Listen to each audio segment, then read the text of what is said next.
sakit kang ulo ba? Dapat tambal diya, pati akong likod, sakit kayo. Tungod ko nun sa kainit kayo na. Tambal? Oo na pa. Ibuprofen no? Mamaya permit mong ginainom.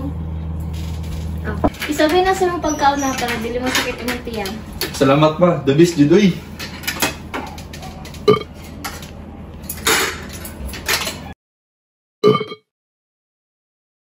Unsa naman kanak? Sige naman kag tig-ab dira.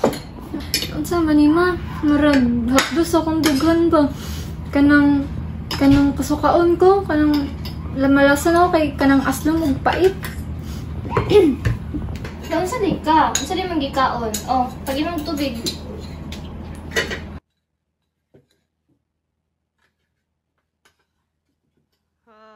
Thank you ma, okay na siya.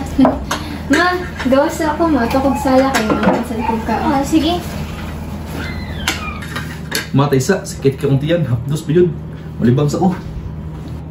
Pati ka na, kanang hit pa, dama ka, jud ni mo, uy. Padali na dito. Sige lang, good.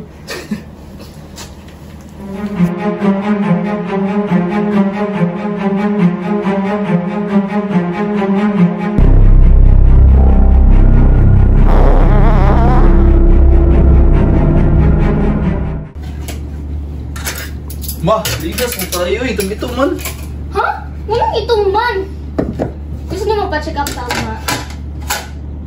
Ay, busuga oy, lamia sa baboy oy.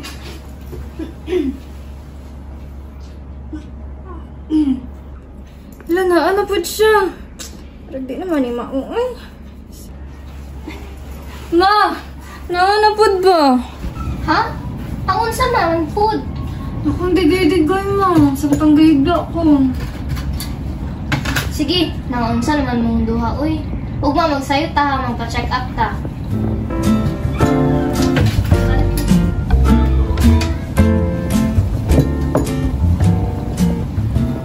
Dok, good morning, Dok. Ay, good morning ma'am. Lingkod sa mo. Salamat. Magpakonsultan kami, Dok, ba? Kaya kung sawag akong anak, kay nagsigig sakit. Sabay gid silang duha. Ay, naunsa di ay sila ma'am. Ang nahitabo ato, Dok, gabi itong habang nagapanihapon mi, nagareklamo akong asawa nga sakit daw yung ulo o sakit po daw yung likod.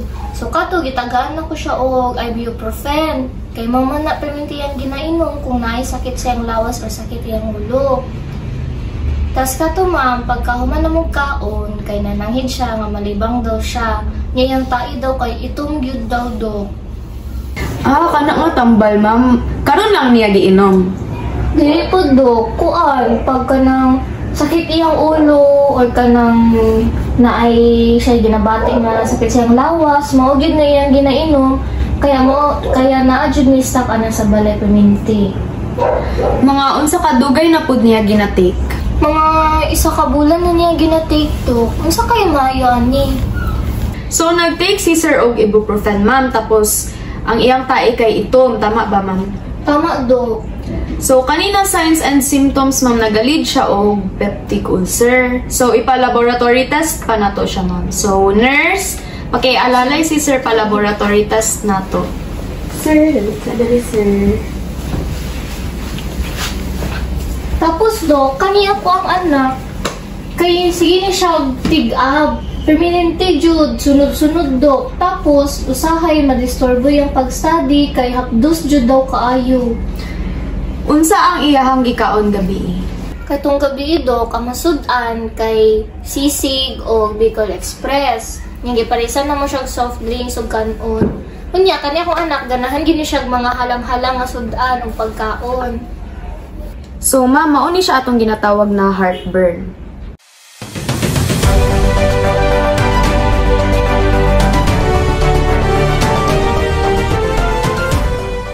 Guys, did you know that heartburn is so confusing?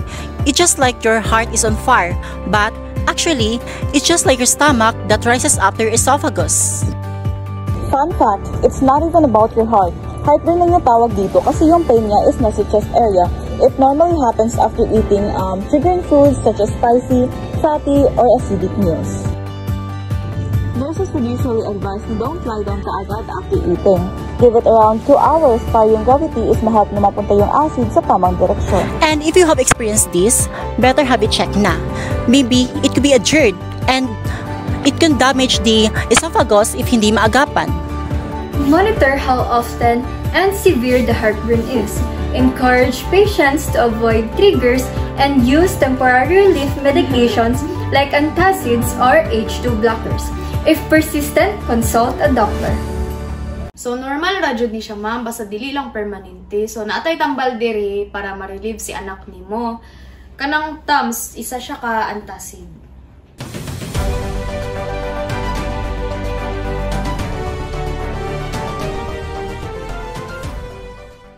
OMG! Have you tried Tums na?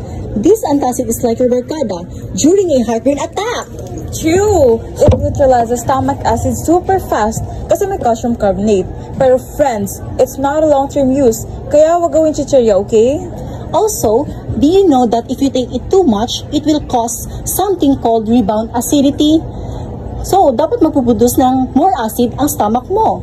That's why nurses remind patients to take Tums 1 hour before or 2 hours after other medications kasi it can affect the effectiveness of other drugs. So take Tums moderately, but if you keep using it because you need it, much better to consult your doctor. Educate patients about proper timing, limiting use of antacids, watch out for possible side effects like constipation, diarrhea, especially in kidney patients. Mao ba, Dok? Sige, salamat jud kaayo. Sagdan na jud nako, pero ang sa ako ang bana, Dok. Based sa iyahang lab results sa stool, ma'am, kay itong man gihapon, so na siya internal bleeding. Plus, gasakit, di ba, iyahang ulo o iyang likod. So, di ba, naggamit siya og ibuprofen, ya dugay na. So, naa siya peptic ulcer.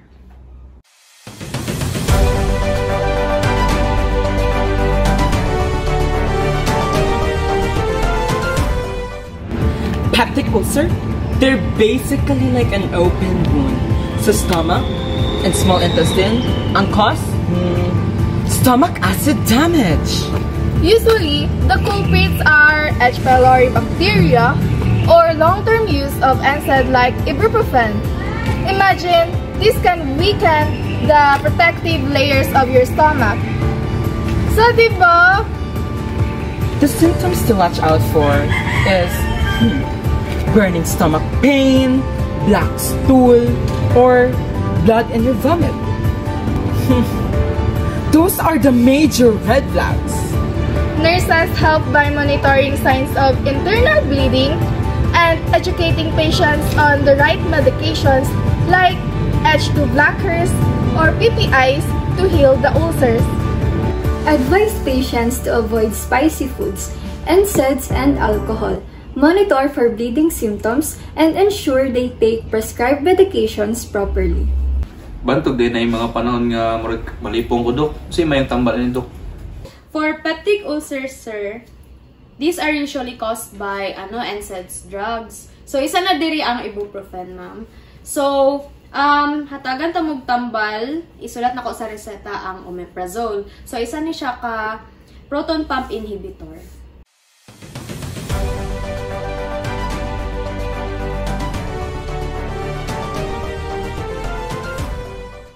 Hi! Omeprazole is not complicated as it sounds. Think of it as a switch that can turn your stomach acid factories. Omeprazole can reduce acid production by up to 90%. Perfect for peptic ulcers, GERD, or excessive acid production. But remember, long-term effect can cause bone weakness, nutrient deficiency, or even infection. So better use it as prescribed lang, huh? That's why nurses advise patients to take it before meals for maximum effect.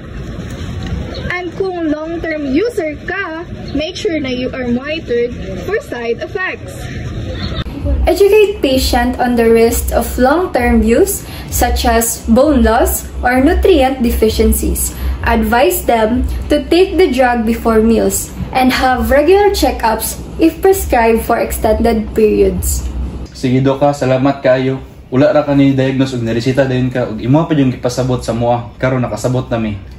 You're welcome, ma'am and sir. So, see you never. Thank you, Doc. See you never. Unsa daw?